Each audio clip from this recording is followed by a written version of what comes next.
नमस्कार दोस्तों। आज के इस क्लास में इंडियन पॉलिटी का एक बहुत ही शानदार छोटा सा टॉपिक मूल कर्तव्य डिस्कस करेंगे और सारे के सारे 11 मूल कर्तव्य मैं आपको इसी क्लास में याद करवाऊंगा। तो आइए डिस्कस करें। सबसे पहले देखिए, ये मैटर जो है एक पेज का है, मात्र 5 से 10 मिनट में आप इसका रिवीजन कर सकते हैं। और ये चीज़ें यदि आपके पास बोर्ड की कोई भी किताब है तो उसके अंतिम पेज में ये लिखा हुआ होता है। जैसे पहला मूल कर्तव्य दे रखा है कि संविधान में इसके आदर्शों, राष्ट्र ध्वज और राष्ट्रगान का आदर करूँगा। दूसरा दे रखा है राष्ट्रीय आंदोलन को प्रेरित करने वाले उच्च आदर्शों का मैं पालन करूँगा। लेकिन लिखने से क्या होता है, चीज़ें याद रहें तब मज़ा आए ना। और आपको पता है इस टॉपिक से 2 तरह के शानदार प्रश्न बनते हैं। एक तो मैचिंग वाला क्वेश्चन जो आजकल ट्रेंड है कि एक तरफ आपके अनुच्छेद देंगे और एक तरफ आपके मूल कर्तव्य दिए हुए होंगे। लेकिन एक शानदार प्रश्न जो अब तक नहीं बना है, सीक्वेंस का प्रश्न कि कौन सा मूल कर्तव्य कितने नंबर पे है, ये क्वेश्चन आज तक नहीं आया है। लेकिन मुझे ऐसा लगता है कि फ्यूचर में इसका ट्रेंड बदलेगा। जिस प्रकार आरपीसी बदल रही है वैसे इस टॉपिक से सीक्वेंस का प्रश्न पक्का आएगा। तो इसका मतलब ये सारे के सारे 11 मूल कर्तव्य मुक्त जवानी आपके याद होने चाहिए। तो मैं पूरा प्रयास करूँगा सारी चीज़ें आपके दिमाग में बैठा पाऊँ। सबसे पहले अपन पहला पॉइंट लेते हैं। इसमें बेसिक बातें जिसको मैं आपको नींद में भी पूछूँ तो आपके पता होनी चाहिए। पहली बात, मूल कर्तव्य मूल संविधान में नहीं थे। जब अपना संविधान बना मूल कर्तव्य की कोई चर्चा नहीं थी। इससे 2 बातें तय हो गई कि ये सारी की सारी चीज़ें ऐड हुई हैं तो कोई ना कोई संविधान संशोधन हुआ होगा, वो आपको ध्यान रखना है। और कोई ना कोई समिति बनी होगी तो उस समिति ने सिफारिश की होगी तो वो समिति भी आपको ध्यान रखनी है। लेकिन एक सबसे बड़ी बात कि अगर आपने इस चीज़ को मूल संविधान में ऐड नहीं किया तो आप अपनी आत्मा पे हाथ रख के एक बार मेरे को एक बात बताइए, यदि मौलिक कर्तव्य कोई इंसान का नहीं होगा, कोई मूल कर्तव्य इंसान का नहीं होगा, तो फिर इंसान का जीना क्या है? फिर तो वही बात हो गई कि यार सुबह उठे, मुंह धोया, खाना खाया, कोई नौकरी कर रहा है तो जॉब पे गया, वापस आया, खाना खाया, सो गया। कोई मूल कर्तव्य नहीं है तो फिर जीना क्या है? एक इंसान की थिंकिंग ही डेवलप नहीं होगी। थोड़ा सा देश के प्रति वो सम्मान जो है, एक प्रकार से दया भाव, जैसे अपन रास्ते पे जा रहे हैं, कोई पशु का पैर टूटा हुआ है, अपने दिमाग में ये नहीं आया कि यार इस प्राणी की थोड़ी सी अपन को सुरक्षा करनी चाहिए, कोई थोड़ी बहुत दया नहीं आई। एक सांस्कृतिक विरासत है, मंदिर आया या कोई महल आया और वहाँ पे लिखा कि यार आपको यहाँ पेशाब नहीं करना है और आप ज़बरदस्ती वहाँ पे पेशाब कर रहे हैं। आपके दिमाग में एक 1% ये ख्याल नहीं आया कि यार ये अपना एक मौलिक कर्तव्य है, अपना एक देश में अपना खुद का भी एक योगदान है कि यार अपन सांस्कृतिक विरासत है उसका ध्यान रखें। कोई झंडा टूटा हुआ मिले, उल्टा मिले, फटा हुआ मिले तो आपके दिमाग में ये चीज़ आए कि यार ये अपनी देश की धरोहर है, उसका अपन को सम्मान करें। कहने का मतलब आपने मूल संविधान में इन चीज़ों को ऐड नहीं किया तो इंसान का फिर जीना क्या है, ये आप सोच के देखो एक बार। तो फिर एक व्यक्ति आता है सरदार स्वर्ण सिंह समिति, और इस समिति में 12 सदस्य थे। ये सरदार स्वर्ण सिंह मैन थे। इन्होंने कहा कि यार देश की जनता जो है नाराज़ हो गई है, और नाराज़ को अपन मारवाड़ी में कहते हैं रूस गई है। तो बोले ऐसा नहीं चलेगा यार, आपने 20-25 साल जो हैं गवा दिए हैं, अब जो ये चीज़ें हैं मूल कर्तव्य ऐड होने चाहिए। और इनकी सिफारिश पर 8 मूल कर्तव्य जो है वो एक प्रकार से इन्होंने एक सिफारिश की थी 8 मूल कर्तव्य ऐड होने की। तो याद रखिएगा ये सारे के सारे रूस से अपन ने अडोप्ट किए। ये रूस ने वाली बात मैंने इसलिए चर्चा की है ताकि ये रूस वाला जो वाक्य है वो आपके दिमाग में रहे कि अपन ने ये सारी चीज़ें रूस से अडोप्ट की हैं। और कौन सी समिति की सिफारिश से अपन ने मूल कर्तव्य ऐड किए? सरदार स्वर्ण सिंह समिति। इंपॉर्टेंट है, याद रखना। इसके बाद 1976 में 42वां संविधान संशोधन होता है और इसमें 10 मूल कर्तव्य आपके ऐड कर दिए जाते हैं। आप संविधान का भाग 4 क्या खोलेंगे तो वहाँ पे आपको 10 मूल कर्तव्य दिखेंगे। याद रहेगा कौन सी समिति की सिफारिश से ऐड हुए? सरदार स्वर्ण सिंह समिति। कितने मूल कर्तव्यों की इनकी सिफारिश थी? 8 मूल कर्तव्यों की। और 10 मूल कर्तव्य कब ऐड हुए? 42वें संविधान संशोधन के द्वारा। कब? 1976 में। एक चीज़ ध्यान रखना, 42वां और 44वां संविधान संशोधन दोनों की डेट याद रखना। 42 में 4 और 2 कितने होते हैं? 6। तो याद रखना 1976 में लास्ट में 6 आ रहा है। एक 44वां संविधान संशोधन भी होता है, उसमें चीज़ें हटती हैं और वो होता है 4 और 4 कितना होता है? 8। तो 1978 में वो होता है। लेकिन अपन को 42वां संविधान संशोधन ध्यान में रखना है। यहाँ तक कोई दिक्कत है क्या? अब देखो 11वां मूल कर्तव्य, और 11वां मूल कर्तव्य ऐड होता है 86वां संविधान संशोधन 2002। अटल बिहारी वाजपेयी की सरकार थी। उन्होंने बोला कि यार छोटे जो बच्चे हैं उनकी शिक्षा जो है वो क्या है कि अपन तो दे रहे हैं, सरकार तो दे रही है, लेकिन माता पिता जो हैं वो कोई सुध ही नहीं ले रहे। तो बोला कि ये माता पिता का एक कर्तव्य होना चाहिए कि वो कम से कम बच्चों को स्कूल भेजें, शिक्षा का अवसर प्रदान करें।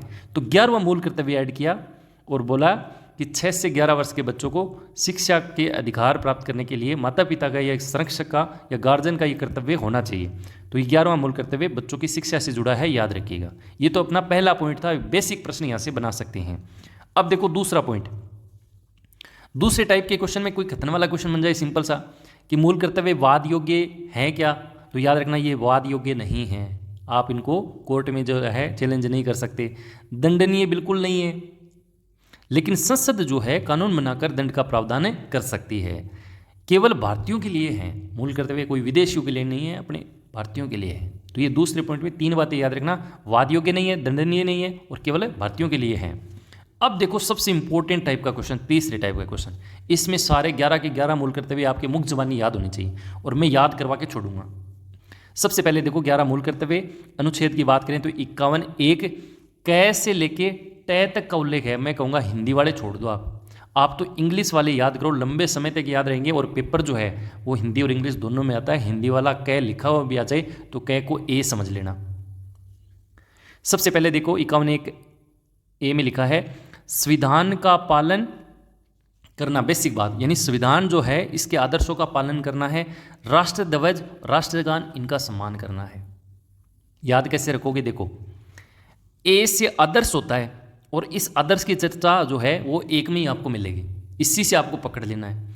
संविधान के आदर्शों का पालन अनुच्छेद 51(1) में मिलेगा। एक खास बात ध्यान रखना, इसमें शब्द आया राष्ट्र ध्वज, यानी राष्ट्र ध्वज अपना तिरंगा है। और आपको पता है तिरंगा आजकल तो चलो अपन हर घर में जो है तिरंगा फहरा सकते हैं, लेकिन 2004 से पहले तिरंगा जो है वो किसी खास स्थानों पे और ख़ास दिन ही, जैसे 15 अगस्त 26 जनवरी, इन्हीं पे जो है फहरा सकते थे। और इसके लिए पिछले ये सेकंड ग्रेड में एक बहुत अच्छा प्रश्न आया था, नवीन जिंदल विवाद। नवीन जिंदल ये शब्द बहुत इंपॉर्टेंट है। ये व्यक्ति जो है हरियाणा का था और इनकी बहुत बड़ी फैक्ट्री थी और ये देश प्रेमी थे, देश से बहुत प्यार करते थे और इसी के एवज में हमेशा अपनी फैक्ट्री पे तिरंगा फहराते थे। सरकार नहीं मानी, सरकार ने बोला ये कोई तरीका थोड़ी है। हालांकि इन्होंने बहुत बार कहा कि ये मेरी अभिव्यक्ति है। वो एक अलग बात है कि मैं अपनी अभिव्यक्ति को तिरंगे के रूप में जो है कहीं ना कहीं दर्शा रहा हूँ, कोई ज़रूरी थोड़ी है, बोलना ही एक अभिव्यक्ति होती है। और दूसरी बात ये अपना मूल कर्तव्य भी है। सरकार नहीं मानी, सरकार नहीं मानी तो सरकार ने जो है हाईकोर्ट, ये नवीन जिंदल ने क्या किया, हाईकोर्ट, दिल्ली हाईकोर्ट में केस लगाया और हाईकोर्ट ने भी जो है नवीन जिंदल के एवज में फैसला सुनाया कि ये जो बोल रहे हैं बिल्कुल सही बात है। सरकार फिर भी नहीं मानी और उन्होंने सुप्रीम कोर्ट में अपील की, नवीन जिंदल जीत गया आखिरकार। सुप्रीम कोर्ट ने अंत में ये कहा कि राष्ट्र ध्वज जो है वो एक सम्मान के साथ, सम्मान का मतलब ये होगा कि ऐसा नहीं कि यार कोई तिरंगा फहरा रहा है उल्टा फहरा दिया, कटा फटा जो है वो फहरा दिया। सम्मान के साथ यदि आप इसको फहरा सकते हैं तो किसी भी टाइम किसी भी स्थान पर इसको फहराया जा सकता है। तो 2004 के बाद ये सारी व्यवस्था अपन आज देखते हैं कि अपने घर पे भी अपन तिरंगा लगाते हैं। ये 2004 से पहले बिल्कुल नहीं था। और ये प्रश्न पिछले सेकंड ग्रेड में पूछा गया था कि ये कौन सा विवाद की चर्चा थी। याद रखना, नवीन जिंदल विवाद 2004 का ये विवाद था। अच्छा प्रश्न है, पिछले साल आ गया, अब की बार तो शायद नहीं पूछेंगे। लेकिन पहला जो आपका अनुच्छेद है 51(1)(a, ये याद रखिएगा, ए से आदर्श याद रखना है। दूसरा देखो 51(1)(b, इसमें लिखा है राष्ट्रीय आंदोलन। कीवर्ड पकड़ लो, जैसे आप पूरा पढ़ेंगे तो ये PDF में डाल दूंगा। राष्ट्रीय आंदोलन को प्रेरित करने वाले उच्च आदर्शों का क्या करना है, पालन करना है। अपन को कीवर्ड निकालना है राष्ट्रीय आंदोलन। और याद कैसे रखोगे, देखो 51(1)(b), बी से याद रखना है भगत सिंह। और भगत सिंह दिमाग में आते ही आपके ऑटोमेटिक याद रह जाएगा राष्ट्रीय आंदोलन। इससे बड़ा तो राष्ट्रीय आंदोलन का कोई नेता समझ ही नहीं सकते आप। तो राष्ट्रीय आंदोलन, बी से भगत सिंह याद रखना है। कीवर्ड से आपका क्वेश्चन हल हो जाएगा। आगे बढ़ो 51(1)(c), और सी में लिखा है संप्रभुता, एकता और अखंडता। 3 बातें हैं। देखो सी 3 क्रमांक पे आता है, ABC 3 नंबर पे आता है ना, 1 2 3। तो 3 बातें हैं, संप्रभुता, एकता और अखंडता। याद ऐसे रख लेना।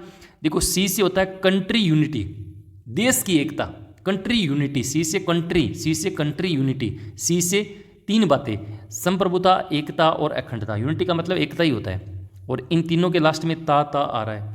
तो ये सारे के सारे किस में हैं, 51(1)(c) में है। याद रह जाएगा, कोई दिक्कत नहीं है। सी से कंट्री यूनिटी याद रखें।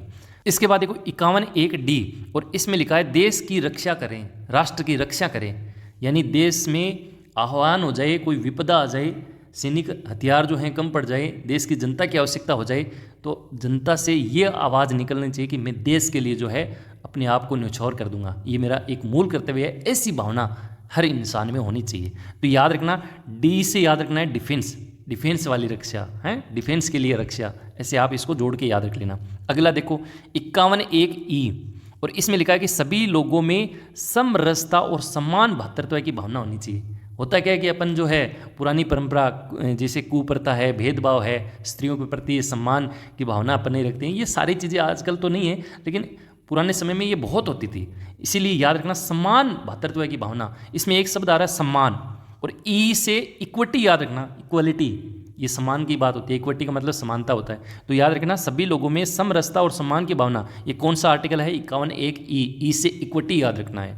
इसके बाद देखो अगला 51(1)(F), इसमें लिखा है संस्कृति की गौरवशाली परंपरा की रक्षा करनी है।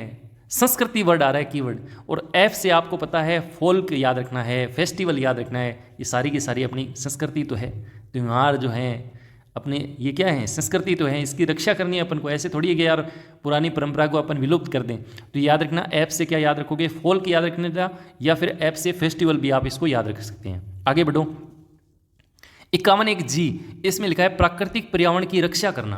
अब प्राकृतिक पर्यावरण कीवर्ड आपके दिमाग में आ गया तो ऑटोमेटिक सारी चीज़ें आ जाएंगी, चाहे वन हो, चाहे प्राणी हो, चाहे कुछ भी हो। प्राणी है, वन्य जीव प्राणी हैं, तो उनकी अपन को दया करनी चाहिए। क्यों? क्योंकि प्राकृतिक पर्यावरण की रक्षा करना अपना मौलिक कर्तव्य है। अब इसको याद कैसे रखोगे? देखो 51(1)(G), जी से याद रखना है ग्रीन इन्वायरमेंटल। मोदी जी जो है हर बार अपना बजट देख लो, वित्त मंत्री ने बजट पेश किया था, बोला था ग्रीन वॉल, चर्चा की थी ना, ग्रीन हाइड्रोजन, ग्रीन इन्वायरमेंटल। तो हर चर्चा किसकी है? ग्रीन इन्वायरमेंटल की है। इससे आपका 51(1)(G जो है पर्यावरण से कहीं ना कहीं लिंक हो जाएगा। अगला देखिए 51(1)(H), इसमें लिखा है वैज्ञानिक दृष्टिकोण की भावना और हिंसा से दूर रहो।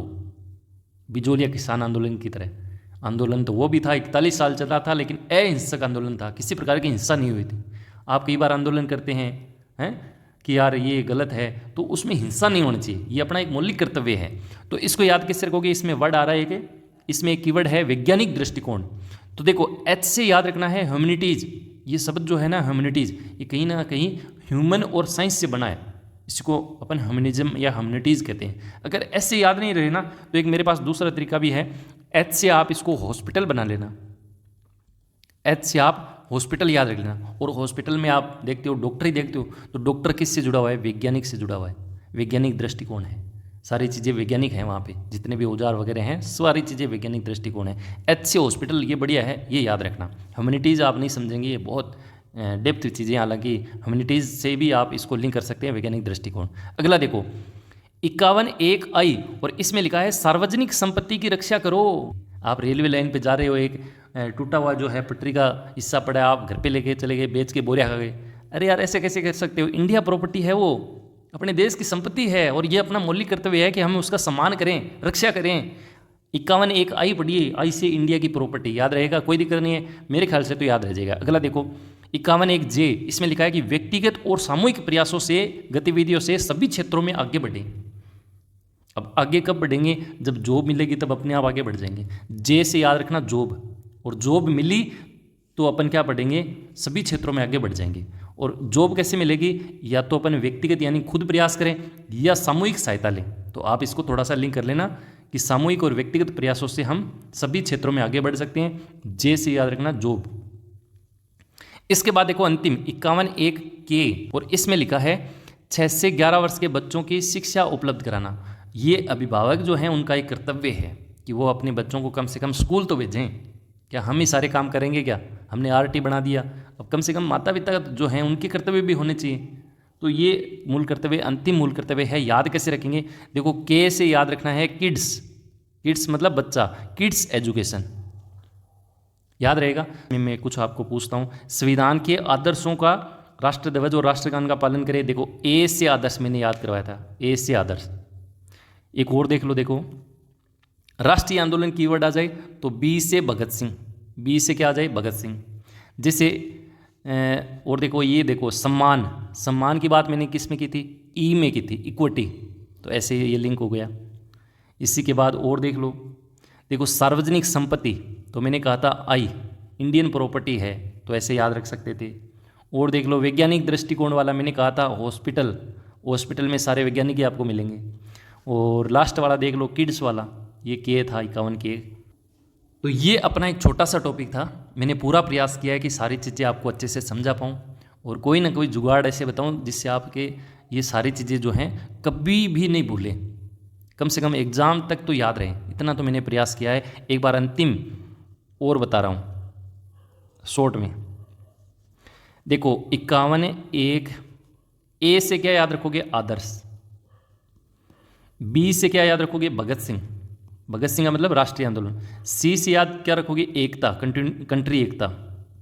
डी से क्या याद रखोगे? डिफेंस यानी राष्ट्र की एकता। ई से क्या याद रखोगे? ई में कीवर्ड आएगा इक्विटी, इक्विटी का मतलब समानता, ये समान वर्ड मिलेगा।